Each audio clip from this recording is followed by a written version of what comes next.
రక్షణయే నీకు ప్రాకారములనియు, ప్రఖ్యాతియే నీకు గుమ్మములనియు. సెలవే ఇచ్చి నన్ను స్థిరపరచి సాక్షిగా నిలిపితివే. మానవ జీవితంలో పుట్టింది మొదలుకొని చనిపోయే వరకు రకరకాల బాధలు గుండా మనిషి ప్రయాణమే వెళ్తాడు. నా బ్రతుకులో అసలు నేను ఎప్పుడు బాధ అనేది చూడలేదండి. నేను పుట్టినప్పటి నుంచి ఇప్పటి వరకు నా జీవితం 30 పువ్వులు 60 కాయల్లాగా, అదే 3 పువ్వులు 6 కాయలు అంటారు కదా, 3 పువ్వులు 6 కాయల్లాగా నేను పుట్టినప్పటి నుండి అసలు బాధ అంటే ఎట్లా ఉంటుందో తెలియదండి అని మీలో ఎవరైనా చెప్పగలరా? ఎవ్వరూ చెప్పలేరు. అంటారు కదా లోకంలో ఒక సామెత, గీత కష్టాలు గీతే, పీత కష్టాలు పీతే. ఎవరికి ఉండే కష్టాలు ఎవరికి ఉండే బాధలు వాళ్ళకు ఉంటాయి. ఈ బాధను గూర్చి కూడా, అంటే మనుషుల జీవితాన్ని గూర్చి బాధను గూర్చి కూడా బైబిల్లో భక్తుడైన యోబు 2 చక్కటి మాటలు అంటాడు. చూడండి, యోబు గ్రంథం 5వ అధ్యాయం, అందరూ చూడండి. యోబు గ్రంథం 5వ అధ్యాయం 6-7 వచనాలు. 6-7 వచనాలు. ఈ మాట భలే చక్కటి మాట. చూడండి, నాతో కలిసి అందరూ చెప్పండి. శ్రమ ధూళిలో నుండి పుట్టదు, బాధ భూమిలో నుండి మొలవదు. నిప్పు రవ్వలు పైకి ఎగురున్నట్లు నరులు శ్రమానుభవమునకే పుట్టుచున్నారు. చాలాసార్లు ఎవరైనా మనుషులు కష్టాల పాలైపోతే, బాధల్లో ఉంటే వాళ్ళని ఆదరించడానికి వెళ్ళేటప్పుడు మనం తప్పకుండా ఈ మాట వాడతాం. బాధ మనుషులకు కాకపోతే చెప్పండి అమ్మా, ఇంకెవరికి వస్తాయా? ఇంకొక మాట కూడా అంటారు, బాధ మనకు కాకపోతే గొడ్డుకు వస్తాయా? అమ్మ పాములా? రైట్, నిజమే. బాధ మనుషులకు కాకపోతే మానులకు వస్తాయా అని అంటారు. యోబు భక్తుడు కూడా ఇక్కడ అదే మాట అంటాడు. బాధ భూమిలో నుంచి పుట్టదో. చూడండి ఆ మాట, యోబు గ్రంథం 5వ అధ్యాయం మనం చదువుకున్నటువంటి ఈ లేఖన భాగం. బాధ భూమిలో నుంచి పుట్టదు, శ్రమ ధూళిలో నుంచి మొలవదు. మరి ఈ బాధలు, శ్రమలు, దుఃఖాలు ఇవన్నీ ఎవరికి కలుగుతున్నాయి అంటే అక్కడ ఒక మాట అంటాడు, నిప్పు రవ్వలు పైకి ఎగురునట్లు నరులు శ్రమానుభవమునకే పుట్టుచున్నారు అంటాడు. అంటే మనుషులు ఎందుకు పుడుతున్నారంట? బైబిల్లో రాయబడిన మాట ఏంటంటే, నిప్పు రవ్వలు ఎప్పుడు పట టప్ టప్ అని పైకి ఎగురుతాయి కదా, నిప్పు రవ్వలు పైకి ఎగురుతాయి అనేది ఎంత వాస్తవమో, నరుడు పుట్టేది కూడా శ్రమానుభవానికే పుడుతున్నాడు అని అంటాడు. అంటే శ్రమ లేని నరుడంటూ భూమి మీద ఎవడు, బాధ అనుభవించని నరుడంటూ భూమి మీద ఎవడు? ఈ మాట చూడండి, ఎందుకు మనుషులు పుడుతున్నారంటే శ్రమానుభవానికి పుడుతున్నారంట.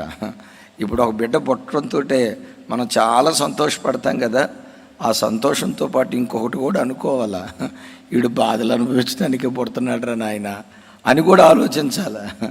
బర్త్డే కేక్ కట్ చేసేటప్పుడు ఎలా మనుషులు ఎందుకు పుడుతున్నారంట? ఈ బాధ లేకపోతే ఈ శ్రమ, ఈ కష్టం, దీని గూర్చి ఇదే యోబు భక్తుడు 14వ అధ్యాయం 1వ వచనంలో ఓ చక్కటి మాట అంటాడు. ఆ బాధ ఎన్ని రోజులు ఉంటుందో మనిషి తన 14:1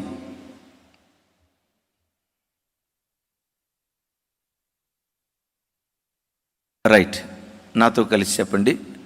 స్త్రీ కనిన నరుడు కొద్ది దినముల వాడై కొద్ది బాధనందును. చూడండి ఆ మాట, నాకు భలే బాధ అనిపించింది ఈ మాట చదివిన తర్వాత. తమ్ముడు అర్థమవుతుందా? స్త్రీ కనిన నరుడు కొద్ది దినములు గలవాడై. నిజమే, మన ఆయుష్ కొద్దిదే. సూర్యుని యొక్క ఆయుష్తో పోలిస్తే, చంద్రుని యొక్క ఆయుష్తో పోలిస్తే, నక్షత్రాల ఆయుష్తో పోలిస్తే, చివరికి వృక్షాల ఆయుష్తో పోలిస్తే మన ఆయుష్ చాలా చిన్నది. అది వాస్తవమో కాదో మనకు తెలియదు, కానీ శాస్త్రవేత్తలు చెప్తారు సూర్యుడు కోటాను కోట్ల సంవత్సరాల పూర్వం నుంచి ఉన్నవాడు అని అంటారు. ఎప్పటి నుంచి ఉన్నాడంటే సూర్యుడు కోటాను కోట్ల సంవత్సరాల నుంచి. లైక్ దట్ చంద్రుడు కోటాను కోట్ల సంవత్సరాల నుంచి ఉన్నాడు. మిమ్మల్ని అడుగుతా, భూమి మీద ఏ మనుషుని గూర్చైనా ఈ మనుషుడు కోటాను కోట్ల సంవత్సరాల నుంచి ఉన్నాడండి అని అంటారా? చెప్పాలి. కోటాను కోట్లు కాదు, 1 కోటి సంవత్సరాల నుంచి ఉంటున్నాడండి అని అంటారా? సరే, 1 కోటి తీసేయండి, 1,00,000. సరే, 1,00,000 తీసేయండి, 1,00,000 తర్వాత అమ్మ ఈ అమ్మ 1000 సంవత్సరాల నుంచి బ్రతుకుతుంది అని ఎవరిని గురించి అని అంటారా? సరే, 1000 కూడా తీసేయండి, తర్వాత 100 సంవత్సరాల నుంచి మనిషి బ్రతుకుతున్నాడు అని అంటారా? లేదు. వృక్షాలను గురించి చెప్పేటప్పుడు ఇశ్రాయేల్ దేశానికి వెళ్తేనట కొన్ని ఒలీవ చెట్లు, యేసుక్రీస్తు ప్రభువారు ఉన్న కాలంలో ఉన్న ఒలీవ చెట్లు ఎప్పటికీ బ్రతికే ఉన్నాయట. అంటే వృక్షం యొక్క ఆయుష్ వందల వేల సంవత్సరాలు ఉంది. సూర్యచంద్ర నక్షత్రాదుల వయసు కోటాను కోట్ల సంవత్సరాలు ఉంది. కానీ మనుషుని ఆయుష్ మాత్రం కొద్దిది అంటాడు. ఎంతంటమ్మా? అందుకని దావీదు అంటాడు, అయ్యా వీటి ఆయుష్తో పోలిస్తే నా ఆయుష్ ఎంత అల్పమైనదో నాకు అర్థమవుతుందయ్యా. మరో రకంగా చెప్పాలంటే నా ఆయుష్ లేనట్లుగానే ఉందయ్యా. తనను గూర్చి ఏమంటాడో తెలుసా? నీ సన్నిధిలో మేము అతిథి వంటి వారిమి అంటాడు. మన ఇంటికి అతిథి వచ్చాడు, సంవత్సరం ఉంటాడా, 2 సంవత్సరాలు ఉంటాడా? 3వ రోజే పొగ పెడతాం, 3వ రోజే బాగుంటాం కదా. గమనించండి, అతిథి ఎన్ని రోజులు ఉంటాడు? సో ఈ భూమి మీద మన జీవితం ఎలాంటిదంటే ఒక అతిథి లాంటిది. అందుకని యోబు భక్తుడు అంటాడు 14:1 ఎంత చక్కటి మాట అంటాడో చూడండి. స్త్రీ కనిన నరుడు కొద్ది దినములు గలవాడై కొద్ది బాధ నుండి మృతి పొందుతాడు అని అన్నాడంటే లేదు. వాడు బ్రతికే దినాలేమో కొద్దివంట, వాడు అనుభవించే బాధలేమో అస్సలు బాగలేదు. ఈ మాట బాగకపోయినా ఇది నిజం. ఏమంటాడు? నరుడు కొద్ది ఆయుష్కాలము గలవాడే మిక్కిలి బాధ నొందుతున్నాడు అంటాడు. ఏ గుండెను కదిలించినా బాధే, ఏ తల్లిని కదిలించినా గుండె కోతే, ఏ తండ్రిని కదిలించినా కలవరమే, ఏ హృదయాన్ని అడిగినా కళ్ళల్లో నుంచి కన్నీళ్లు దారగా కారేటట్లు అయ్యో నా బ్రతికెట్లయిపోయిందయ్యా, అయ్యో నా జీవితం ఎట్లయిపోయిందయ్యా అని ఏ హృదయాన్ని కదిలించినా హృదయ విదారకమైన విషాద గీతికలు ఎన్నెన్నో. ఇప్పుడు ఒక మాట, అసలు మనుషుని జీవితంలో ఎక్కువ శాతం బాధలు ఎందుకు కలుగుతున్నాయి? మనం ఆరాధించే దేవుని గురించి ఒకసారి ఆలోచిద్దాం. దేవుడు అసలు మనుషుణ్ణి బాధ పెడతాడా? బాధ పెట్టే మనస్సు అంటే తన నమ్ముకున్న ప్రజలను కానీ చివరికి అన్ని ప్రజలను కానీ. విలాప వాక్యాల్లో భక్తుడు ఇర్మియా గారు మాట్లాడుతూ ఇశ్రాయేలీలు చెరసాలకు వెళ్ళి బాధల పాలైనప్పుడు ఒక మాట చెప్తాడు. చూడండి ఆ మాట. విలాప వాక్యాలు 3వ అధ్యాయం 32, 33 వచనాలు. విలాప వాక్యాలు.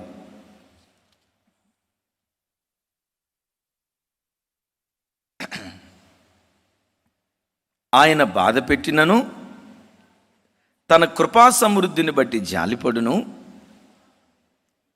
33వ వచనం, అందరూ నాతో కలిసి, హృదయపూర్వకంగా ఆయన నరులకు విచారమునైనను బాధనైనను కలుగ చేయడు.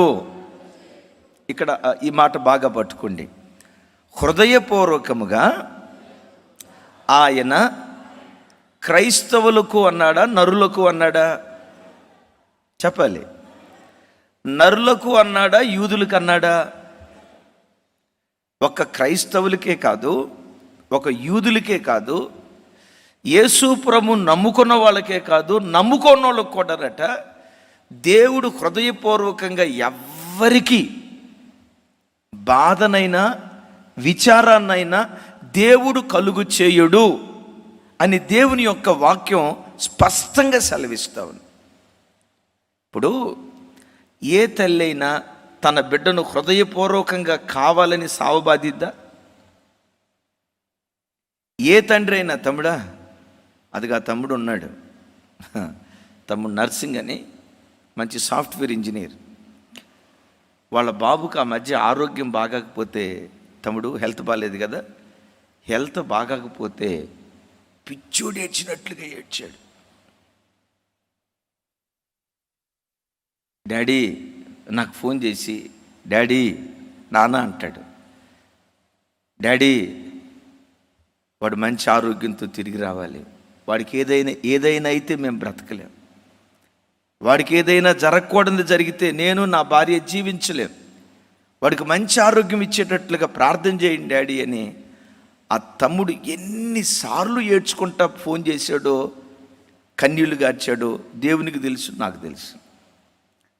తన కడుపును పుట్టిన బిడ్డకి చిన్న బాధ కలిగితే తల్లి ఓర్చుకోగలిగిద్దా? తండ్రి ఓర్చుకోగలుగుతాడా? బిడ్డలారా, ఈ తల్లికి తండ్రికి ఇలాంటి మనసు ఎందుకుందో తెలుసా? ఈ మనస్సు దేవుని మనస్సు. యేసయ్య అంటాడు, చెడ్డవారైనటువంటి తండ్రులు తన పిల్లలకు మంచి చేయాలని ఆలోచిస్తూ ఉంటే పరలోకపు తండ్రి ఇంకెంత మంచి చేయాలనుకుంటాడు కదా. దేవునితో పోలిస్తే లోకంలో ఏ తండ్రి అయినా ఆయనతో పోలిస్తే చెడ్డవాడే. ఎందుకు? దేవునితో మన మంచితనాన్ని ఏనాడు మనం పోల్చుకోలేం కదా. అయితే లోకంలో ఉన్న తల్లిదండ్రులు చెడ్డవాళ్ళైనా తన పిల్లలకు మంచి ఈవులు ఇవ్వాలనుకుంటారు. తల్లికి పిల్లలకు ఉన్న బంధం ఏంటంటే, సామెత ఒకటి ఉంది, కూతురు వర్షంలో దడిస్తే తల్లికి జలుబు చేసిద్దంట.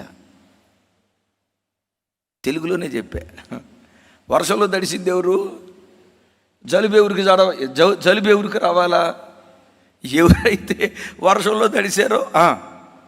ఇప్పుడు అమ్మ కూతురు అక్కడెక్కడి నుంచో ఏడ్చుకుంటా మమ్మీ అందనుకోండి, గొంతు పొరం పోయి ఏడ్చుకుంటా గొంతు వినపడిందేమో మనకు తెలియదు, కానీ నిజంగానే కూతురు ఏడ్చిందని ఈ అక్క కడవడ కన్నీళ్లు గారుస్తుంది.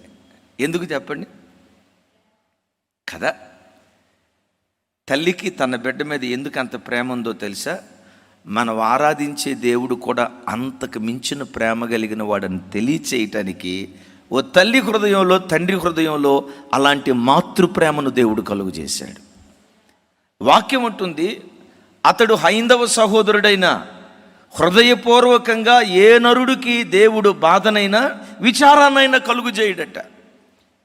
మహమ్మదీయుడైనా, క్రైస్తవుడైనా, క్రైస్తవేతరుడైనా, బౌద్ధుడైనా, జైనుడైనా, మరొకటైనా చివరికి అసలు దేవుని అంగీకరించని, విన్నారు ఈ మాట, దేవునిని అంగీకరించని హేతువాదకుడికైనా హృదయపూర్వకంగా ఏ నరునికి కూడా బాధనైనా విచారానైనా దేవుడు కలుగు చేయడు. మరి హృదయపూర్వకంగా దేవుడు నరునికి బాధనైనా విచారానైనా కలుగు చేయనప్పుడు స్త్రీకి పుట్టిన నరుడు కొద్ది దినముల ఆయుష్ గలవాడై మిక్కిలి బాధను ఎందుకు పొందుతున్నాడు? సో ఎక్కువ శాతం మన బ్రతుకులో, మన జీవితంలో మనకు కలిగే బాధలు దేవుడిచ్చినవి కాదు. ఎందుకు అంటే దేవుడు ఒక నరునికి హృదయపూర్వకంగా బాధనైనా విచారానైనా కలుగు చేసేవాడు కాదు. ఎక్కువ శాతం మనుషుని జీవితంలో బాధలు కలగటానికి కలిగిన కారణాల్లో ఇదొక్కటే కారణం అని నేను చెప్పను. చాలా కారణాలు ఉన్నాయి. కొన్నిసార్లు యోబును దేవుడు పరీక్షించి బాధకు అప్పగించినట్లుగా దేవుని నమ్ముకున్న బిడ్డలను పరీక్ష నిమిత్తం కొన్నిసార్లు బాధకు అప్పగిస్తాడు, అది వేరే.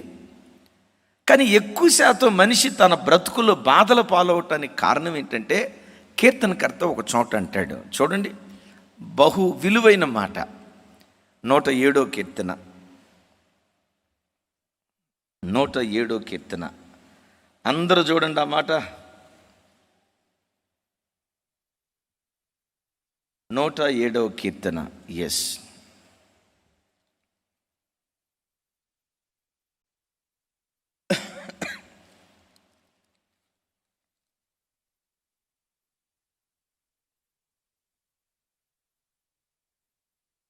పదిహేడవ చరణం. 107:17. ఈ మాట అందరూ చూడండి నాతో కలిసి. బుద్ధిహీనులు తమ దుష్ట ప్రవర్తన చేతను తమ దోషము చేతను బాధను అప్పు తెచ్చుకుందురు. ఏమని రాశాడు? బాధను తెచ్చుకుంటారంట వాళ్ళు. దేవుడు వాళ్ళకి బాధ ఇలా.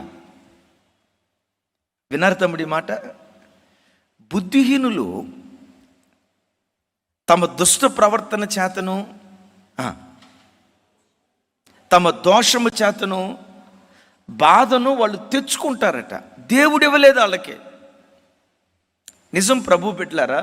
ఏ నరునికైనా, ఇక్కడ నేను అంటాను, ఏ నరునికైనా దేవుడు హృదయపూర్వకంగా బాధనైనా విచారణైనా కలుగు చేయనప్పుడు ఆయన రక్తంతో కడగబడిన ఆయన పిల్లలైన మనకు హృదయపూర్వకంగా దేవుడు బాధను కలుగు చేస్తాడా? ఏ నరునికైనా దుఃఖాన్ని కలుగు చేయని దేవుడు ప్రాణం పెట్టి కొన్నటువంటి మనకు హృదయపూర్వకంగా దేవుడు దుఃఖాన్ని కలుగు చేస్తాడా? లేదు అని చెప్పటంలో సందేహమే లేదు. కానీ నరుని బ్రతుకు ఆయుష్ ఏమో కొద్ది కాలపు ఆయుష్, కానీ అనుభవించే బాధ ఏమో మిక్కిలి బాధను అనుభవిస్తున్నాడు. ఎందుకు మనిషి తన బ్రతుకులో మిక్కిలి బాధను అనుభవిస్తున్నాడంటే, ఒకటి బుద్ధిహీనుడిగా జీవించడాన్ని బట్టి, రెండవది తన ప్రవర్తన సరైనది కాకపోవటాన్ని బట్టి, మూడవది దోషం చేసి తన దోషం ద్వారా దేవుడు తనకు బాధ ఇవ్వకపోయినా, వాడు బాధపడేటట్లుగా దేవుడు అనుమతించకపోయినా వీడే వెళ్ళి ఏం చేస్తున్నాడంట? ఇప్పుడు కూరగాయల మార్కెట్కి వెళ్ళావు, వంకాయలు బొట్టలో వేసుకొని ఓ 10 రూపాయలు ఇచ్చో 20 రూపాయలు ఇచ్చో కొని తెచ్చుకున్నావు. తెచ్చుకున్నది ఎవరితో పాటు వస్తుంది చెప్పండి? ఎందుకు వచ్చినాయి ఇప్పుడు వంకాయల దగ్గరికి వచ్చి, ఏ వంకాయలా ఎందుకు వచ్చావి ఇంటికి, గెట్ అవుట్ అని అన్నావు అనుకోండి, ఒరి పిచ్చి మేళవా, నేను రాలా చెప్పాలి. నేను రాలా, నేను ఎందుకు వచ్చా, నేను రాలా, ఈడే తెచ్చుకున్నాడు. ఏ వంకాయలారా గెట్ అవుట్, లేకపోతే చేపలారా, ఎండిపోయిన చేపలారా, కంపు వస్తుంది, వెళ్ళిపోండి అని అన్నావు అనుకోండి, వాటికి నోరు తెరిచి ఒకవేళ నోరుంటే అంటది, ఒరే మెంటలోడా, నేను రాలేదు వీడి ఇంటికి, వీడు తెచ్చుకున్నాడు. చాలాసార్లు నీ బుద్ధిహీనపు ప్రవర్తన, అమ్మ వింటున్నావా? నీ బుద్ధిహీనపు ప్రవర్తన, బుద్ధి లేని దానిగా, బుద్ధి లేని వాడిగా నువ్వు ప్రవర్తించిన ప్రవర్తన ఉందే, నీ బ్రతుకు బాధకు కారణమవుతుంది. ఒక తల్లి అంటది, సర్వశక్తుడు నన్ను చాలా బాధకు గురి చేశాడని సాగదీసి అంది. ఎవరా తల్లి చెప్పండి? బైబిల్లో ఒక తల్లి సర్వశక్తుడు నన్ను చాలా బాధకు గురి తీశాడు, నన్ను కొంగదీశాడు అంటది. ఎవరమ్మా? మన పెద్దమ్మే. బయట మేం కాదు అంటది. ఆయన సర్వశక్తుడంట. సర్వశక్తి గల దేవుడు బాధ కలుగు చేస్తాడా? సర్వశక్తి కలిగిన కార్యాలు చేస్తాడా? ఆ తల్లి అంట. చూడండి చూడండి చూడండి ఆ మాట అందరూ చూడండి. రూతు గ్రంథం 1వ అధ్యాయం 21వ వచనం.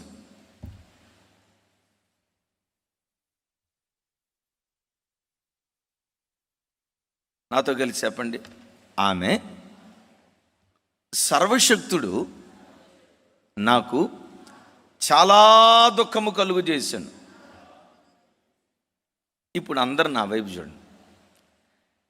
నయోమికి సర్వశక్తి కలిగిన దేవుడు దుఃఖాన్ని కలుగు చేయటాన్ని బట్టి బాధలు కలిగినాయా? తాను బుద్ధిహీనంగా నడిచిన నడతను బట్టి బాధలు కలిగినాయా? బెత్లెహేములో కరువు వచ్చింది. బెత్లెహేములో కరువు వచ్చిందని రాయబడి ఉంది, కానీ నయోమి ఇంటికి కరువు వచ్చిందని రాయబడలేదు కదా. నయోమి ఆరాధించే దేవుడు ఎవరు? సర్వశక్తి కలిగిన వాడు. ఆ సర్వశక్తి కలిగిన దేవుడు ఎవరు? కరువులో కూడా తన ప్రజలను సమృద్ధిగా పోషించగలిగినటువంటి వాడు. Praise the lord. నీవు ఆరాధించే నీ దేవుడు ఎవరో తెలుసా? ప్రపంచమంతా కరువు కాటకాల్లో చిక్కుకొని తినటానికి తిండి లేక, కట్టుకోవటానికి బట్ట లేక, పిల్లలకు కడుపు నిండా భోజనం పెట్టడానికి అతిగతి లేక అల్లాడిపోతున్న దినాల్లో ప్రపంచమంతా కరువు అనుభవిస్తూ ఉంటే, ఆయనను ఆశ్రయించిన నీ బ్రతుకులో మాత్రం గిన్నె నిండి పొంగి పొర్లేటట్లుగా ఆశీర్వదించగలిగిన శక్తిమంతుడైన దేవుడు ఆయన. ఇది నయోమికి తెలీదా? తెలుసు. బుద్ధిహీనంగా తాను ఏం చేసిందో తెలుసా? సమృద్ధినిచ్చే దేవుని వదిలిపెట్టి ఎక్కడికి వెళ్ళింది? తప్పిపోయిన కుమారుడు తండ్రి దగ్గర ఉన్నప్పుడు అంతా సమృద్ధే. ఏ రోజు ఆకలితో అల్లాడినట్లుగా కానీ, ఏ రోజు ఇబ్బంది పడినట్లుగా కానీ తండ్రి దగ్గర ఉన్నప్పుడు ఎక్కడ బైబిల్లో మనం చూడం. గమనించండి, తన తండ్రి దగ్గర ఉన్నప్పుడు అంతా సమృద్ధి. తప్పిపోయిన కుమారుడు ఏం చేశాడో తెలుసా? బుద్ధిహీనత చేత తన తండ్రిని విడిచిపెట్టి వెళ్ళిపోయాడు. నయోమి సమృద్ధినిచ్చే దేవుని విడిచిపెట్టింది. ఈ వాక్యం వింటున్న బిడ్డలారా, మీరు నేను ఆరాధించే మన దేవుడు ఎవరో తెలుసా? ప్రపంచమంతా కరువు అనుభవిస్తున్నా, ప్రపంచమంతా దుఃఖ సాగరంలో మునిగిపోయిన, ఐగుప్తు దేశమంతా తెగులొచ్చింది. చెప్పండి, గోషేనులో ఉన్న ఇశ్రాయేలీల ఇళ్లల్లోకి చివరికి ఏగ కూడా వాలకుండా అంత కరువులో తన ప్రజలకు సమృద్ధిని దేవుడు దయచేశాడు. యేసయ్యకి మహిమ కలుగును గాక. నీ చుట్టూత పరిస్థితులు ఎంత దారుణంగా మారిపోయినా దేవుడున్నాడు అనే ధైర్యంతో నువ్వు బ్రతికితే, దేవుడు నాకు సమృద్ధినిస్తాడనే నిశ్చయితతో బ్రతికితే, నీ విశ్వాసాన్ని దేవుడు కనపరిచి నీ పట్ల తన కార్యాలు చేయటం దేవుడు ప్రారంభించును గాక. దేవునికి మనకు ఉన్న సంబంధాన్ని యేసుక్రీస్తు వారు ఒక స్థలంలో చెప్తూ ఏమంటారంటే, నేను నిజమైన ద్రాక్షావల్లిని, మీరు నాలో ఉన్న తీగలు. ఎవడు నా యందు నిలిచుంటాడో, ఎవని యందు నేను నిలిచి ఉందునో వాడు బహుగా ఫలిస్తాడు అని ప్రభు అన్నాడు. దేవుడు తనను దేంతో పోల్చుకున్నాడంటే, నేను నిజమైన ద్రాక్షావల్లిని. అంటే మనం ఆరాధించే మన దేవుడు ఎవరంటే ద్రాక్ష చెట్టు. ఆయన చెట్టు. ఆయన పిల్లలైన మనం ఎవరమంటే ఆ చెట్టులో ఉన్నటువంటి కొమ్మలం. ఇప్పుడు కొమ్మ చెట్టులో ఉందనుకోండి, ఆ కొమ్మకు కావలసిన నీరు కానీ, ఆ కొమ్మకు కావలసిన ఖనిజ పదార్థాలు కానీ, లవణ పదార్థాలు కానీ, కొమ్మ బ్రతకటానికి కావలసిన ప్రతిదీ ఏది అందిస్తుంది? చెట్టు అందిస్తుంది, వేర్లు అందిస్తాయి. కాబట్టి కొమ్మ చెట్టులో ఉంది కాబట్టి ఆ కొమ్మ ఎట్టుంటుందంటే పచ్చగా ఉంటుంది. దాని నిండా ఆకులు ఉంటాయి, పూత, పిందె, కాయలు. ఆ కాయలు కాసి కాసి ఆ సమృద్ధితో చివరికి ఆ కొమ్మ ఏమైపోద్ది? వేలాడిపోద్ది. ఇప్పుడు కొమ్మ దగ్గరికి వెళ్దాం. కొమ్మ ఎంత పచ్చగా ఎందుకున్నావే? కొమ్మను అడుగుదాం. కొమ్మ ఇంత చక్కటి పూత నీకు ఎందుకుందే? అదే కొమ్మను అడుగుదాం. కొమ్మ ఇంత చక్కటి కాయలు కొమ్మ వేలాడే అంతగా. కొన్నిసార్లు అంటారు కదా, ఈ సంవత్సరం మామిడి తోట ఎరగగాసింది అంటాం, చూసారా? అంటాం కదా. ఆ కొమ్మలు బాగా కాయలు కాసి వేలాడుతూ ఉన్నాయి. ఇప్పుడు కొమ్మ దగ్గరికి వెళ్ళి, కొమ్మ ఎంత పచ్చగా, ఎంత పూతతో, ఎంత చక్కటి కాయలతో ఎందుకున్నావు అంటే, కొమ్మ ఏమంటుందో తెలుసా? నాదేమీ లేదు, జస్ట్ చెట్టులో నిలుచున్నాను. చెట్టులో నిలుచున్న కారణాన ఆ చెట్టు నన్ను బ్రతికించి నాకు సమృద్ధినిచ్చింది. ఇప్పుడు అట్లా కాకుండా చెట్టు కొమ్మ ఉంది కదా, కొమ్మ చెట్టు మీద వెలిగి, ఈ చెట్ట నేను సపరేట్గా ఉండాలనుకుంటున్నా, ఎంతకాలం నీ లోపటే నేను ఉండేది, నాకు కొంచెం అనీజీగా ఉంది, నేను సపరేట్ అయిపోతానని చెట్టులో నుంచి కొమ్మ వేరైపోయింది అనుకోండి, నయోమిలాగా చెట్టులో నుంచి కొమ్మ వేరైపోయింది అనుకోండి, తప్పిపోయిన కుమారులాగా ఎవరు ఎండిపోతారు అమ్మా? అంతసేపు పచ్చగా ఉన్న కొమ్మ ఎండిపోయి, ఆకులు రాలిపోయి, పూతంతా రాలిపోయి, కాయలన్నీ నేలపాలైపోయి, ఇప్పుడు ఆ పచ్చటి కొమ్మ పొయ్యిలో పెట్టుకుని కర్రగా మారిపోతుంది. అందుకనే బైబిల్లో రాయబడిన మాట, బుద్ధిహీనుడు ఎప్పుడు దేవుణ్ణి ఆశ్రయించడట. బుద్ధిహీనుడు తన బ్రతుకులో బాధను తెచ్చుకుంటాడు. ఎందుకంటే వాడు ఎప్పుడు తన స్వశక్తిని నమ్ముకుంటాడు కానీ, తన తెలివితేటలు తన సామర్థ్యాన్ని నమ్ముకుంటాడు కానీ, తన బ్రతుకులో దేవుని మీద ఆధారపడదాం అనే ఆలోచన వాడికి రాదు. వీడేమనుకుంటాడో తెలుసా? నాకే నేను సాఫ్ట్వేర్ ఇంజనీర్ని, నాకే ఎంటెక్ అయిపోయింది, నాకే 2-3 పిల్లలు ఉన్నారు, నాకే 2-3 ఇళ్ళు ఉన్నాయి, నాకే 5-6 ఎకరాల పొలం ఉంది అని చెప్పి దేవుని మీద ఆధారపడకుండా వీటి మీద ఎవరు ఆధారపడతారో వాడు బుద్ధిహీనుడు అని దేవుని వాక్యం ఉంటుంది. మనం ఆరాధించే మన దేవుడు ఎవరంటే ఆయన పచ్చటి చెట్టు. ఆయనలో నువ్వు నిలిచున్నావంటే నీకు కావలసిన ప్రతిదీ దేవుడు అనుగ్రహించునుగాక. బుద్ధిహీనుడు ఒకవైపున దేవుని ఆశ్రయించడు, రెండవది బుద్ధిహీనుడు బాధను తెచ్చుకుంటాడు అని రాసి ఉంది కదా. బుద్ధిహీనుడికి దుబారా అలవాటు ఉంటుంది ఎక్కువ. దుబారా అంటే జాగ్రత్త అనేది వాడి డిక్షనరీలో ఉండదు. అందుకని బైబిల్ ఒక చోట సామెతల గ్రంథంలో రాసి ఉంటుంది చూడండి. సామెతలు 21వ అధ్యాయం 20వ వచనం, విలువగల ధనమును నూనెయు జ్ఞానులు ఇంట ఉండును, బుద్ధిహీనుడు దానిని వ్యయపరచును. కొంతమంది అక్కోళ్ళు ఉంటారు, ఇంట్లో ఉండేది 3 లేకపోతే 4. నెలకి ఎంత నూనె అయిద్దో తెలుసా? 10 కిలోల నూనె అయిద్ది. 10 కిలోల నూనె. ఇంట్లో ఉండేది 4. ఆ 4 ఉన్న ఇంట్లో నెలకొచ్చి 100 కిలోలు బియ్యం అయిపోతాయి. తినేది తక్కువ, చెత్త కుప్పలు వేసేది ఎక్కువ. ఇక గమనించండి, అక్క అట్లా ఉంటే ఇక ఆ ఇల్లు ఉంటుందండి. గమనించండి, సాఫ్ట్వేర్ ఉద్యోగస్తుడైనా ఇక బోడుగును కొట్టించుకోవటమే. బిడ్డలారా, బుద్ధి కలిగినోడు ఎప్పుడు ఒబ్బిడిగా ఉంటాడు, బుద్ధిహీనుడు ఎప్పుడు దుబారా చేస్తాడు. బైబిల్లో రాయబడిన మాట, బుద్ధిహీనుడట విలువ కలిగిన ధనాన్ని నూనెను, ఇది ఆత్మీయ కోణంలో చెప్పటం కాదు, లిటరల్గా మనం అర్థం చేసుకుందాం. విలువ కలిగిన ధనమును నూనెను చెప్పండి, ఏం చేస్తాడు? వ్యయపరుస్తాడు.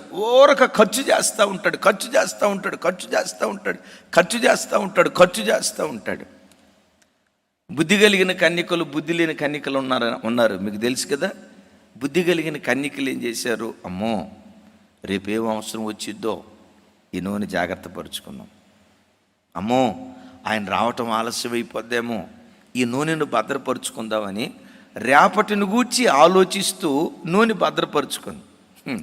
ఈ బుద్ధి లేని కన్యకలు ఉన్నాయి చూసారా, రేపటిని గూర్చి దేవుడు విచారించొద్దని చెప్పాడు కాబట్టి నా ప్రాణమా తినుమో,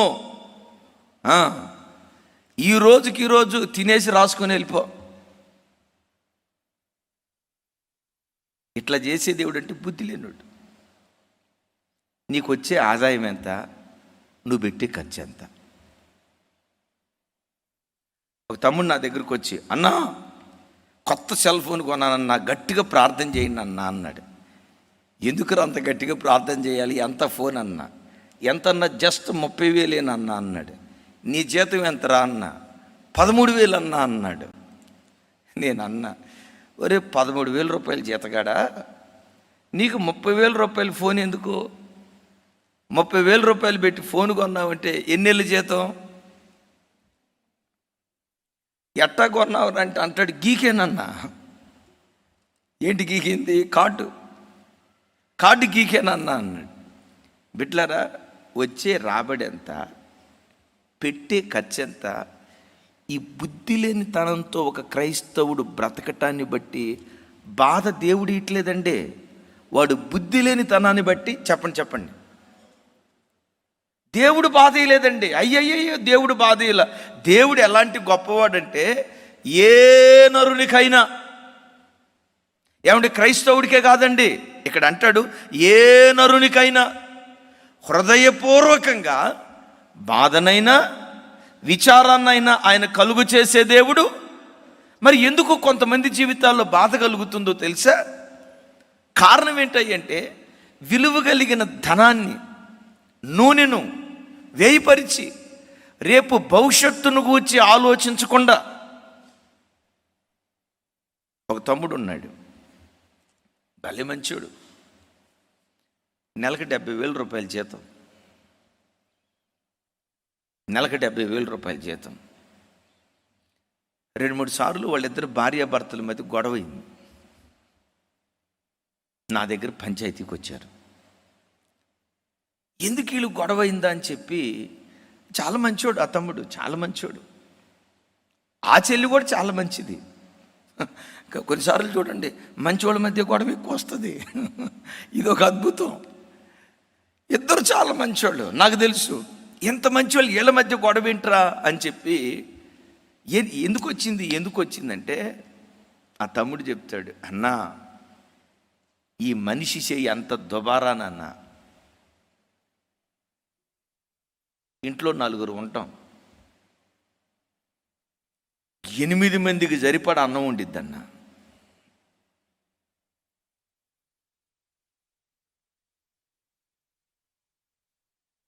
ఎంతమందికి సరిపడా? నేను చెప్తున్నా యేసయ్య 5 రొట్టెలు 2 చేపలు విరిచి పంచిపెట్టినప్పుడు అక్కడ అంటాడు, చిన్న రొట్టె ముక్క కూడా చెప్పాలి, చిన్న రొట్టె ముక్క కూడా నేల మీద పడొద్దు, వ్యర్థం చేయొద్దు, వేస్ట్ చేయొద్దు. దేవుడు నష్టం చేయటానికి ఒప్పుకునేవాడు కాదు. చిన్న రొట్టె ముక్క కూడా నేల మీద పడొద్దు, వ్యర్థం చేయొద్దు అని బైబిల్లో దేవుడు చెప్పాడు కదన్నా.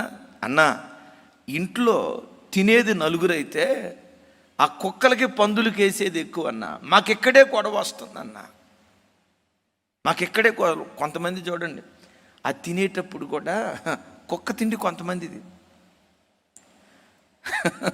కుక్క తిండి అది తినేటప్పుడు కొంతమందిది కోడి తిండి ఉంటుంది. కోడి ఉంటుంది చూసారా, పెటమని గింజను ఒకటి కొట్టిద్ది, ఇట్టంటది, మొత్తం గింజలన్నీ సల్లా చెదురైపోతాయి. వాడు తిన్నాడంటే ఇక ప్లేట్ చుట్టూత చిన్నపాటి అండర్ గ్రౌండ్ డ్రైనేజ్ అయిపోవాల్సిందే. ప్లేట్ చుట్టూత చెత్త, తినేది ఇంత, చెత్తలో పడేసేది ఎక్కువ. బిడ్లరా, రూపాయి పొదుపుగా వాడుకోవటం నీకు జాత కాకపోతే బాధ దేవుడు నీకెవడో, నీవే కొని తెచ్చుకుంటావు. అట్లాగని పిసినారితనంతో ఉండమని కాదుండోయ్. పిసినారితనం వేరు, జాగ్రత్త వేరు. పిసినారితనం వేరు, జాగ్రత్త వేరు. సరే, ఎంతకేంటి తమ్ముడు అన్నయ్య, ఇక రోజు బియ్యం పోసేటప్పుడు నా దగ్గరకు వచ్చి, ఎన్ని గ్లాసులు పోయమంటావు, కందిపప్పు ఎంత వేయమంటావు, ఉప్పు ఎంత వేయమంటావు నన్ను అడిగిద్దన్న. నేనా ఆడోడిని? అరే నువ్వు చేయాలి కదా అంటే, లేదు నేను ఏం చేసినా నువ్వు పెద్దానికి వంక పెడుతున్నావు. అరే వంక పెట్టడం ఎట్టయితే, ఇది దుబారా చేస్తున్నావని చెప్తున్నా, వేస్ట్ చేయొద్దని చెప్తున్నా. ఇప్పుడు అంటదన్నయ్య, సరే అట్టయితే నువ్వే వండుకో. అరే డ్యూటీకి వెళ్ళి మరలా నేను వంట వండేది ఏంటంటే, నేనేం చేసినా నువ్వు వంక పెడుతున్నావు కాబట్టి నేను చేయనని చెప్పి మొఖం మాడిసిందంట. నేను కూర్చోబెట్టి చెప్పా, అమ్మా యేసయ్య చిన్న రొట్టె ముక్కను కూడా వృధా చేయొద్దన్నాడు. వృధాగా ఖర్చు పెట్టేవాడు బుద్ధిహీనుడు. ప్రైజ్ ది లార్డ్, గట్టిగా ప్రైజ్ ది లార్డ్. ఒకసారి నేను మా జీవితంలో జరిగింది చెప్తాను. మ్యాక్సిమం మేము మా సేవ ప్రారంభంలో ఫ్రిడ్జ్ లేని కాలంలో కూడా పొద్దుడిది మిగిలితే రాత్రికి తినేవాళ్ళం, రాత్రికి మిగిలితే తెల్లారిన తర్వాత తినేవాళ్ళం, తెల్లారిన తర్వాత కూడా మిగిలితే మధ్యాహ్నం తినేవాళ్ళం, మధ్యాహ్నం కూడా మిగిలితే రాత్రి కూడా తిన్నట్లుగా గుర్తుంది. కానీ చిన్న మెతుకు కూడా వేస్ట్ చేసినట్లుగా మాకు జ్ఞాపకం లేదు. యేసయ్యకి మహిమ కలుగును గాక. గట్టిగా చెప్దాం ఆమేన్. ఒకసారి మెదక్లో మీటింగ్స్ జరుగుతున్నాయి, కరెక్ట్గా మెదక్లో మీటింగ్స్ జరుగుతున్నాయి. సేవకులు చెల్లెలు అందరూ వెళ్ళిపోయారు, జార్జన్ వాళ్ళు అందరూ వెళ్ళిపోయారు. ఇక నేను అక్క మేమిద్దరమే ఉన్నాం. టవేరా కారు ఇక్కడే ఉంది. నాకు సడన్గా అనిపించింది ఇప్పుడు మనం ఇద్దరం టవేరా కారులో వెళ్ళాలంటే రాను బాను 1200 రూపాయలు డీజిల్ ఖర్చు అయింది. అదే బస్కి వెళ్తే 300 రూపాయలు అయిపోద్ది కదా అని చెప్పి కారు ఉండగా కారు ఇక్కడ పెట్టి, నాకు బాగా గుర్తు, కారు ఉండగా కారు ఇక్కడ పెట్టి బస్సు ఎక్కుదామని చెప్పి ఇక్కడ నుంచి ఎక్కడ సోరారం చౌరస్తాకి నడుచుకుంటా వెళ్ళాం. అర్ధగంట ఏ బస్సు రాలా, గంట ఏ బస్సు రాలా, గంటన్నర ఏ బస్సు రాలా, 2 గంటలు ఏ బస్సు రాలా.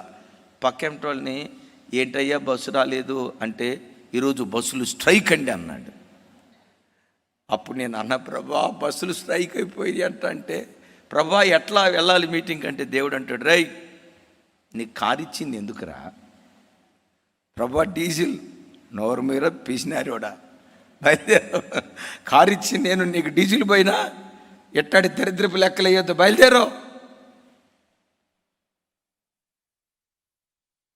మేము వేసుకునే చెప్పులు మొదలుకొని ధరించే చొక్కాయి వరకు, వాడే ఫోన్ మొదలుకొని ఈ ఫోన్ చూడండి నా వైపు. మననే ఒక చోట సేవకుల కూటంలో ఫోన్ గురించి చెప్తా, ఈ ఫోన్ ఎంత ఉంటుంది చెప్పండి అన్న. నా వైపు చూసి అన్నాడు ఒక పాస్టర్ గారు, ఇక మీరు దేవుడు మీకు ఇచ్చిన స్థాయి ఇది ఎంత లేదన్నా ఒక 60-70 వేలు ఉంటుందండి అన్నాడు. 60-70 వేలు ఉంటుందండి అన్నాడు ఫోన్ చూడకుండానే. నేను అన్నా ఫోన్ చూసి చెప్పండి అన్న. 30,000 అన్నాడు ఒక ఆయన. అట్టా కాదు, దీని సొక్కాయి ఇప్పదీస్తాను ఆగండే అని చెప్పి దీని సొక్కాయి తీసి ఇప్పుడు చెప్పండి అన్న.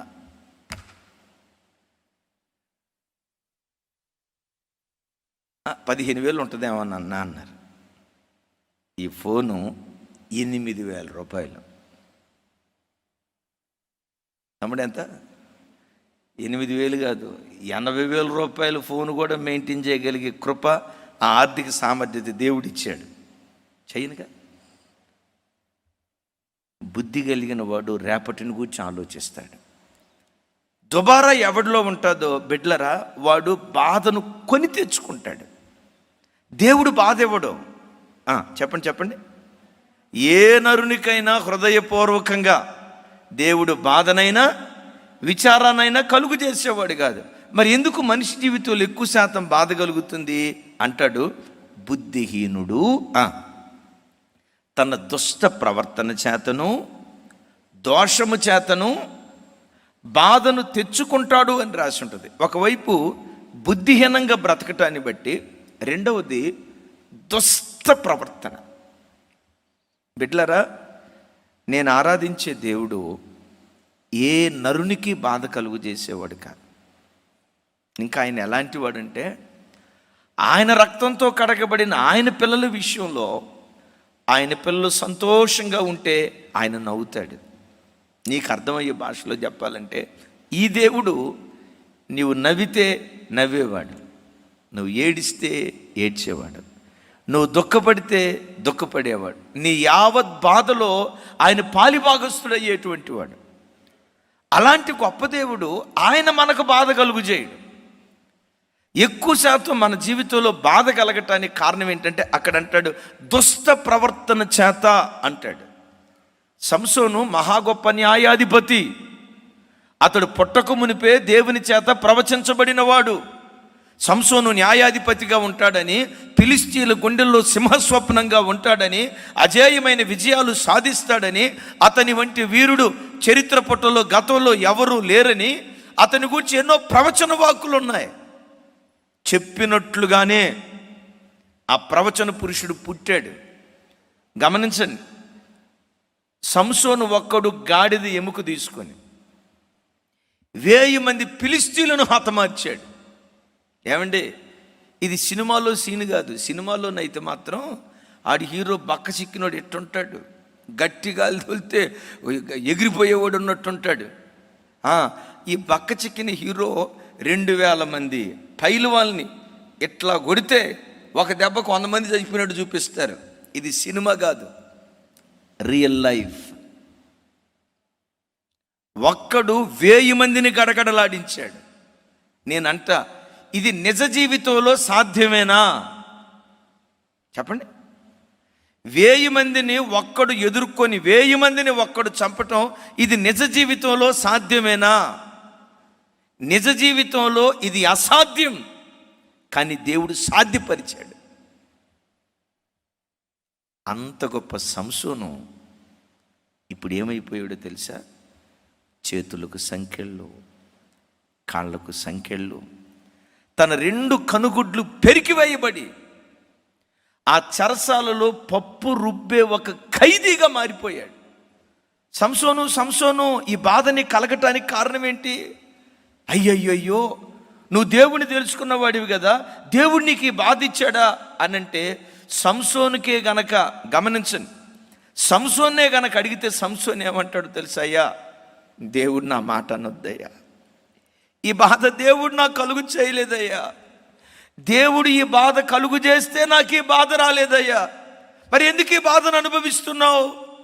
నా దుష్ట ప్రవర్తనే నేను బాధను అనుభవించడానికి కారణమైందంటాడు. బిడ్లారా చూడండి, కొన్నిసార్లు నీ బ్రతుకులో నీ చెడ్డ బుద్ధి, నీ చెడ్డ ప్రవర్తన, వావి వరసలు తప్పే నీ దుష్ట ప్రవర్తన, దేవునికి ఆయాసకరమైన దుష్టక్రియలు చేసి, దేవుడు అంటాడు ఆ మద్యపానం వైపు వెళ్ళొద్దు అంటాడు. తాగి తాగి తాగి కుటుంబాన్ని దరిద్రుడిగా చేసి చివరికి ఏమంటారో తెలుసా? అయ్యో, వీళ్ళు దేవుడు నమ్ముకున్న బిడ్డలు కదండి, ఇంత పేదోళ్ళు ఎందుకు అయ్యారండి? ఆడు తాగుపోతాను. దేవుడు ఆ ఇంటిని పేదవాళ్ళని చేయలేదండి. బాగా ఈ మాట వినండి. నేను ఒక కుటుంబాన్ని ఎరుగుదును. ఈ వివరాలన్నీ నేను చెప్పడానికి ఇష్టపడలేదు, కానీ నేను చూసినంత వరకు ఆ భార్యాభర్తలంత అందగాళ్ళు, అందగత్తులు నా జీవితంలో నేను ఎక్కడ చూడలే. మేడ్ ఫర్ ఈచ్ అదర్ అంటారు చూసారా? మంచి అత్తరి భర్త బహు అందగాడు. తాను ఎంత గొప్ప అందగాడో తన భార్య కూడా అంతే ఎత్తు, అంతే రంగు. అసలు ఆ రోజుల్లో ఆ తల్లిని, ఆ తండ్రిని ఇద్దరిని చూసి సినీ హీరోయిన్ వీళ్ళ ముందు దిగదడుపు. వీళ్ళు మేకప్ వేసుకుంటే సినీ హీరోలు అందంగా కనపడతారు, మేకప్ లేక ఎంత అందంగా ఉన్నారో కదనని ఆ ఊరిలో ప్రజలంతా వాళ్ళను గూర్చి బహుఘనంగా చెప్పుకునేవాళ్ళు. వింటున్నారు ఈ మాట? అలాంటి పెయిర్, అలాంటి జంటని ఓ రకంగా నా జీవితంలో నేను ఎక్కడా చూడలా. మీరు నా వైపు అదో రకంగా చూడొద్దు అన్నా, అంటే మా జంట బాగాలేదా అని నన్ను అడగొద్దే. నేను చెప్పే మాట ఏంటంటే, వాళ్ళ జంట అంత అద్భుతంగా ఉండేది, అంత అద్భుతంగా ఉండేది. ఆయన ఆర్ఎంపీ డాక్టర్, డబ్బు సంపాదించేవాడు, డబ్బు పెరిగింది, మెల్లిగా తాగుడికి అలవాటు పడిపోయాడు. అసలు మంచి కుటుంబం, 5 పిల్లలు, 2 కొడుకులు, 3 కూతుర్లు. ఎప్పుడైతే డబ్బు వస్తూ ఉందో మెల్లిగా తాగుడికి అలవాటు పడిపోయాడు. తాగి ఆ క్లినిక్లోనే 1 రోజు 2 రోజులు తాగి అక్కడే పండుకొని ఇంటికి రాకుండా 1 సంవత్సరంన్నర పాటు అట్లా కుటుంబాన్ని నిర్లక్ష్యం చేశాడు. ఇంటి ఆవిడ ఏం చేసిందో తెలుసా? సరే, భర్త దారి తప్పాడు. భర్త దారి తప్పితే నా పిల్లలకు భవిష్యత్తుని ఇవ్వటానికి నేనైనా నిలవబడాలి. భర్త త్రాగుబోతుగా జీవిస్తూ ఉంటే నేనైనా నా కుటుంబానికి నిలవబడి నా కుటుంబాన్ని నిలవబెట్టుకోవాలి అనే ఆలోచన లేకుండా భర్త ఎట్లా త్రాగుడికి అలవాటు పడ్డాడో ఈ భార్య అక్రమ సంబంధానికి అలవాటు పడిపోయింది. వాళ్ళ మధ్య వివాదాలు పెరిగాయి. చివరికి ఇద్దరికి డివోర్స్, విడాకులు అయిపోయింది. ఆ 5 పిల్లల్లో 2 కూతుర్లు ఎయిడ్స్ రోగంతో చచ్చిపోయారు. ఒకే ఒక కూతురు బ్రతికుంది. 2 కొడుకులు. ఆ 2 కొడుకులు లారీ క్లీనర్లుగా ఉద్యోగం కాదు, లారీ క్లీనర్లుగా పని చేసుకుంటున్నారు. వాళ్ళలో ఒకడు లారీ డ్రైవర్ అయ్యాడట. ఎందుకు ఈ కుటుంబం నిట్ట నిలువున కూలిపోయింది? దుష్ట ప్రవర్తన. నేను ఎరిగిన ఒక 3 ఆర్ఎంపీ డాక్టర్లు ఉన్నారు విజయవాడలో. విజయ్ కుమార్ అన్నని, అదే విజయవాడలో యేసుబాబు అన్నని, 2 ఆర్ఎంపీ డాక్టర్లు. వాళ్ళిద్దరూ మన చర్చికి వచ్చి లాస్ట్ టైం 2 పర్యాయాలు మన మధ్యలో పాటలు పాడారు. విజయవాడ వాళ్ళిద్దరూ ఆర్ఎంపీ డాక్టర్లు. వాళ్ళకిచ్చిన పిల్లలు ఏ స్థితికి వెళ్ళారో తెలుసా? ఎంబీబీఎస్ డాక్టర్లు అయ్యారు. ఈరోజు వాళ్ళ బాబు ఎంఎస్కి అంటే పీజీ కోసం నీట్ పీజీ సెట్ రాస్తున్నాడు. మార్నింగ్ వెళ్ళేటప్పుడు ప్రార్థన చేయించుకుని వెళ్ళాడు. తండ్రి ఆర్ఎంపీ, వాళ్ళ కొడుకులు ఎంఎస్లు అయ్యారు. నిన్న నేను భోగాపురం అనే ప్రాంతంలో ఉన్నానని చెప్పే కదా, దానికి దగ్గరలో తగరపు వలస అని ఒక ఊరుంది. తగరపు వలస. ఆ తగరపు వలసలో సలోమి అనే ఒక సిస్టర్, తన భర్త, వాళ్ళు క్రమం తప్పకుండా మన లైవ్ చూసేవాళ్ళు. మేము అక్కడికి వెళ్తే వాళ్ళు అక్కడికి వచ్చారు. గడిచిన దినాల్లో నీట్ ఎగ్జామ్ రాసే వాళ్ళ కొరకు మనం అందరం ప్రార్థన చేశాం. అద్భుతం ఏంటంటే ఆ తండ్రి ఆర్ఎంపీ డాక్టర్. ఇప్పుడు వాళ్ళ పాప విజయవాడ సిద్ధార్థ కాలేజీలో ఎంబీబీఎస్ డాక్టర్గా ఫస్ట్ ఇయర్ చదువుతుంది. క్రైస్తవ కుటుంబాలంటే ఎట్లా ఉండాలి? తరం తర్వాత తరం ఆశీర్వాదం రెట్టింపు చేయబడాలి. తండ్రి దీవించబడిన దానికంటే కొడుకుల తరం వచ్చేసరికి ఆ దీవెన రెట్టింపు కావాలి. తల్లి తరంలో తల్లి దీవించబడిన దానికంటే పిల్లల తరం, కుమార్తెల తరానికి వచ్చేసరికి ఆ దీవెన రెట్టింపు కావాలి.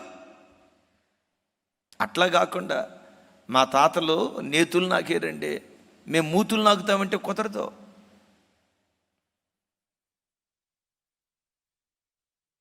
బైబిల్లో చూస్తాం కదా, అబ్రహామును దేవుడైన యెహోవా బహుగా ఆశీర్వదించాడు అని రాసింది. తన కుమారుడైన ఇస్సాకు దగ్గరకు వచ్చేసరికి ఏమని రాసిందో తెలుసా? అబ్రహామును ఆశీర్వదించిన దానికంటే ఇస్సాకును మిక్కిలిగా దేవుడు ఆశీర్వదించాడంట. ఈరోజు వాక్యం వింటున్న బిడ్డలారా, ఓ దైవజనుడిగా నా చేతులెత్తి మిమ్మల్ని దీవిస్తున్నాను. తల్లిదండ్రులుగా దేవుడు మిమ్మల్ని దీవించాడు కదా, నా చేతులెత్తి మిమ్మల్ని దీవిస్తున్నాను. మిమ్మల్ని దేవుడు దీవించిన దానికంటే మీ గర్భాన పుట్టినటువంటి మీ పిల్లలను, మీ పిల్లల గర్భాన పుట్టినటువంటి మానవ సంతానాన్ని మిమ్మును దీవించిన దానికంటే రెట్టింపుగా నా దేవుడు దీవించును గాక. చెప్దాం ఆమేన్. అలా తరం తర్వాత తరం దేవుడు తన కార్యాలు రెట్టింపు చేయాలంటే వాక్యం వింటున్న బిడ్డలారా, ఏ దుష్టక్రియకు నీ జీవితంలో చోటివ్వకో, ఏ క్రమం తప్పిన సంబంధాల వైపు వెళ్ళకో, దేవునికి ఆయాసకరమైన ఏ పని చేయటానికి కూడా నీ జీవితంలో ముందడుగు వేయకుండా నీ ప్రవర్తనను సత్ప్రవర్తనతో నువ్వు కాపాడుకుంటే నీ బ్రతుకు కాలమంతా నవ్వే దేవుడు పుట్టించునుగాక. నీ బ్రతుకులో దేవుడు సంతోషమే పుట్టించునుగాక. ఎందుకు ఈ వ్యక్తి బాధను అనుభవిస్తున్నాడంటే దేవుడు బాధనివ్వలా. ఏమని రాసింది? ఈ మాట చెప్పాలి, అందరూ చెప్పాలి. తెచ్చుకుంటున్నాడు. దేని చేత? బుద్ధిహీనత చేత, దుష్ట ప్రవర్తన చేత, దోషము చేత తన బాధను తెచ్చుకుంటున్నాడట. అందుకనే ఇర్మియా గ్రంథంలో ఒక మాట రాసి ఉంది, చూడండి. ఇర్మియా గ్రంథం 2వ అధ్యాయం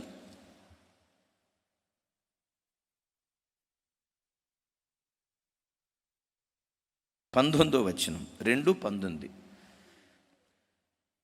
ఇర్మియా గ్రంథం 2వ అధ్యాయం. నాతో కలిసి మాట చెప్పండి. నీ దేవుడైన యెహోవాను విసర్జించుటయు, నీకు నా ఎడల భయభక్తులు లేకుండుటయు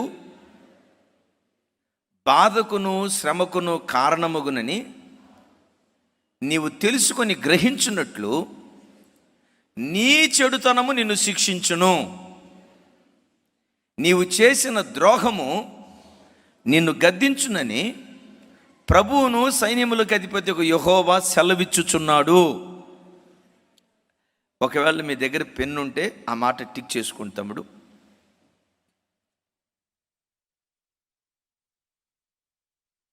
ఇంకొకసారి నాతో కలిసి చెప్పండి. నీ దేవుడైన యెహోవాను విసర్జించుట, ఆ దేవుని పట్ల భయభక్తులు లేకుండుట బాధకు శ్రమకు కారణమైంది. నేను నిన్ను శిక్షించలేదు, నీ చెడుతనమే.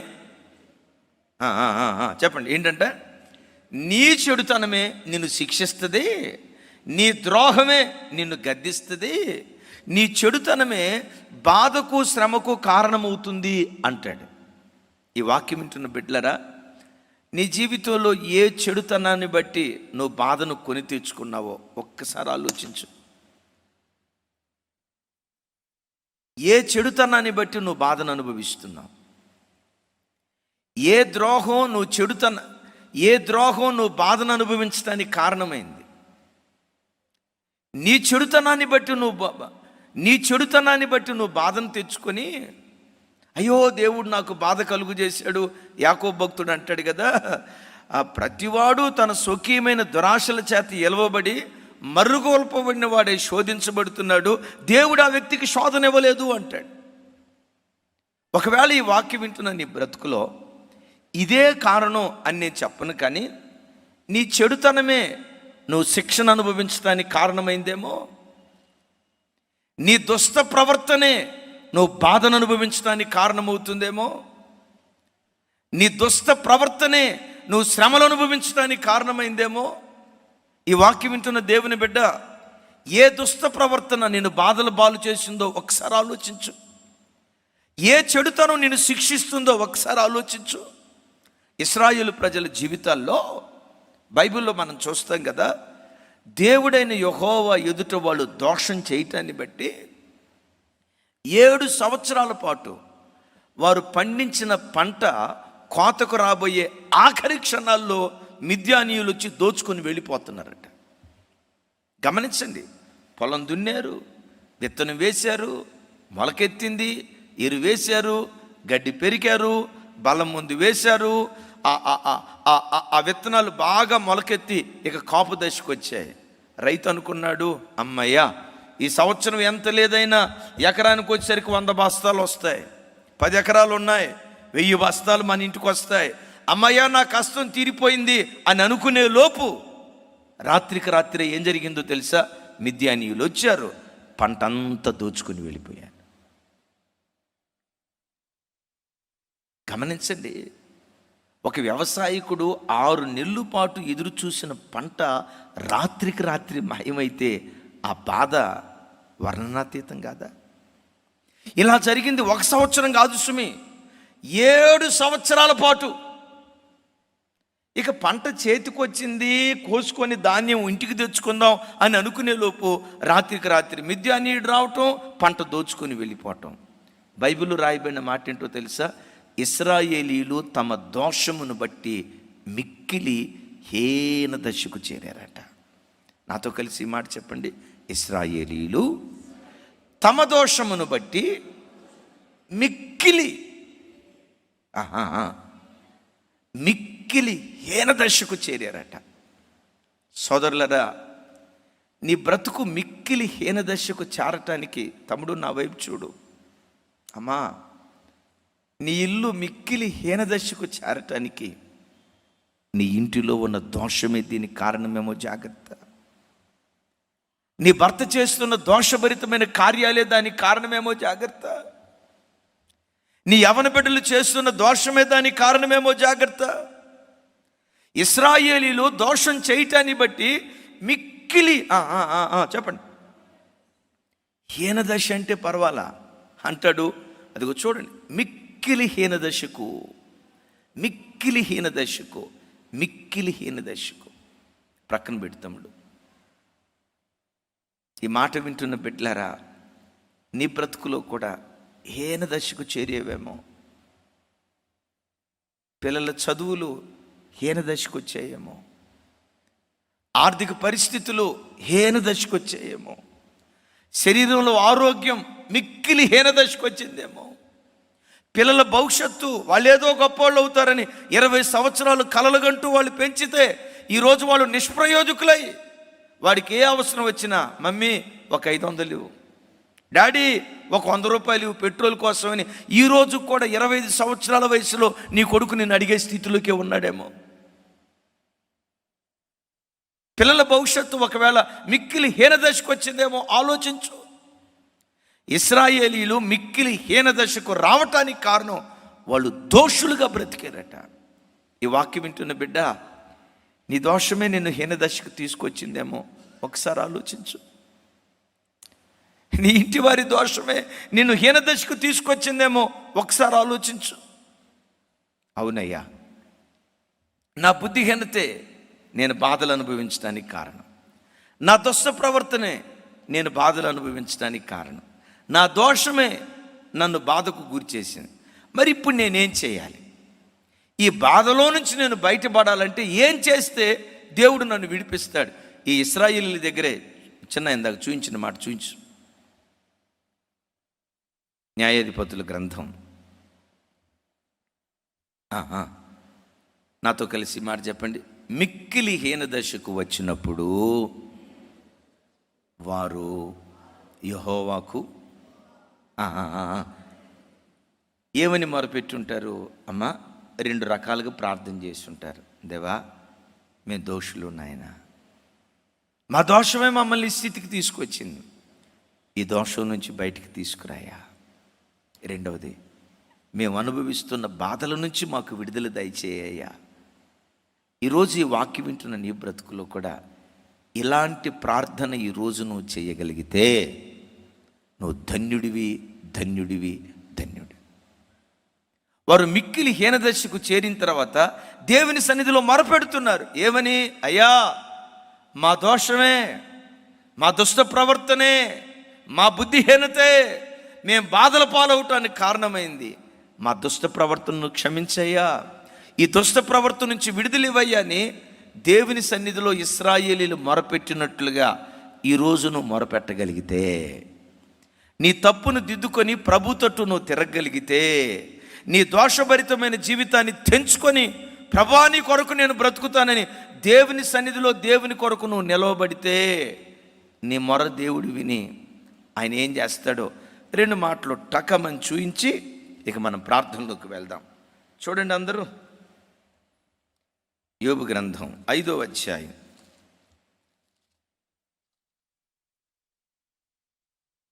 యోబు గ్రంథం 5వ అధ్యాయం 19వ వచనం చూడండి.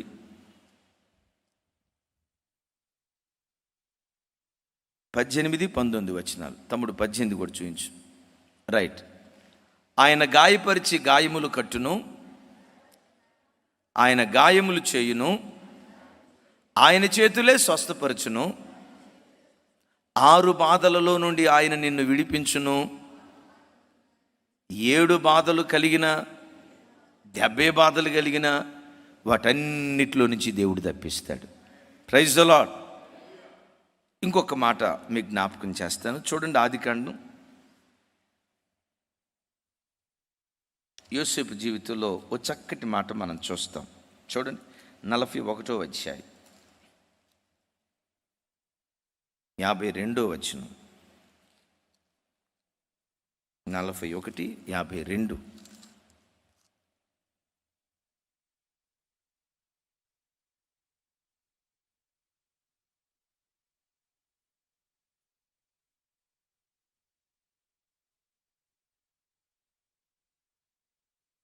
41:52.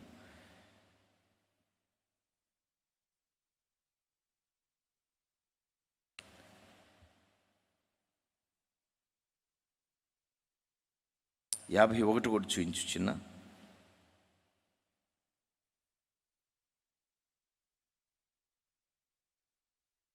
రైట్. అప్పుడు యోసేపు, దేవుడు నా సమస్త బాధను, నా తండ్రి ఇంటి వారిని అందరినీ నేను మర్చిపోవునట్లు చేసినని చెప్పి తన జ్యేష్ఠ కుమారునికి మనష్షే అని పేరు పెట్టెను. తరువాత అతడు, నాకు బాధ కలిగిన దేశమందు దేవుడు నన్ను అభివృద్ధి పొందించినని చెప్పి రెండవ వానికి ఎఫ్రాయిము అని పేరు పెట్టెను. ఈ దేవుడు ఎవరంటే, నీకు ఎన్ని బాధలు కలిగినా అవి 6, 7, 70 అప్రస్తుతం. ఎన్ని బాధలు కలిగినా నీవు ఆయన సన్నిధిలో మొరపెడితే వాటన్నిటిలో నుంచి దేవుడు తప్పిస్తాడు. ఎన్ని బాధలు కలిగినా వాటన్నిటిలో నుంచి తప్పిస్తాడు. వాటన్నిటిలో నుంచి తప్పించడమే కాదు, ఈ దేవుడు ఎవరో తెలుసా? బాధ నొందిన దేశమందే నిన్ను అభివృద్ధి పొందింప చేయటం దేవుడు ప్రారంభిస్తాడు. యోసేపు ఇక్కడ అంటాడు, ఏ దేశములో నేను బాధను అనుభవించాను, ఏ దేశములో నేను శ్రమ అనుభవించాను, ఏ దేశములో నేను కష్టాన్ని అనుభవించాను, ఏ దేశములో నేను వేదనను అనుభవించాను, బాధను అనుభవించిన చోటే దేవుడు నన్ను భాగ్యవంతుని చేసి, బాధ నొందిన చోటే దేవుడు నన్ను అభివృద్ధి పరిచాడు అంటాడు. ఈ మాట వింటున్న బిడ్డలారా, నీ జీవితంలో నీవు ఆరాధించే నీ దేవుడు ఎక్కడైతే నువ్వు బాధ అనుభవిస్తావో, అమ్మో ఈ ఉద్యోగ స్థలంలో నాకు బాధ ఎక్కువైపోతుంది, ఇక్కడ నేను ఉద్యోగం చేయలేను అని ఇంకొక ఉద్యోగాన్ని వెతుక్కోకు. నీ దేవుడు ఎవరో తెలుసా? ఏ ఉద్యోగ స్థలములో అధికారుల చేత నువ్వు బాధను అనుభవిస్తున్నావో అక్కడే దేవుడు నిన్ను అభివృద్ధి చేస్తాడు. నమ్ము ఈ మాట. అమ్మో ఈ ఇంట్లో టార్చర్ నేను భరించలేకపోతున్నాను, నా అత్త పెట్టే టార్చర్ నేను భరించలేకపోతున్నాను, లేకపోతే నా భర్త పెట్టే టార్చర్ నేను భరించలేకపోతున్నాను, అమ్మో ఈ ఇంట్లో నేను కాపురం చేయను అని ఆ ఇంటిలో ఉన్న బంధాన్ని తెంచుకొని వెళ్ళటానికి నువ్వు ప్రయత్నం చేయకు. నీ దేవుడు ఎవరో తెలుసా? ఏ భర్త ఇంటిలో బాధను అనుభవించావో అదే భర్త ఇంట నిన్ను భాగ్యవంతురాలిగా దేవుడు మారుస్తాడు. ఏ ఇంట్లో ఏడ్చావో, ఏ ఇంటిలో బాధ అనుభవించావో, ఏ ఉద్యోగ స్థలంలో శ్రమను అనుభవించావో, ఏ బంధువుల మధ్యలో అవమానపడ్డావో, ఏ స్థలములో తలదించుకున్నావో, నీ దేవుడు ఎవరో తెలుసా? తలదించుకున్న చోటే నీ తల పైకెత్తే దేవుడై ఉన్నాడు. Praise the lord. ఒకవేళ నీ బ్రతుకులో నీ దుష్ట ప్రవర్తన చేత బాధల పాలైతే, నీ బుద్ధిహీనత చేత బాధల పాలైతే, నీ దోషము చేత నువ్వు బాధల పాలైతే, ఆ దోషాన్ని దుష్ప్రవర్తనను దిద్దుకొని దేవుని సన్నిధిలో పశ్చాత్తాపడి ప్రభు తట్టు తిరుగుదుంగాక. వాటన్నిటిలో నుంచి దేవుడు విడిపించునుగాక.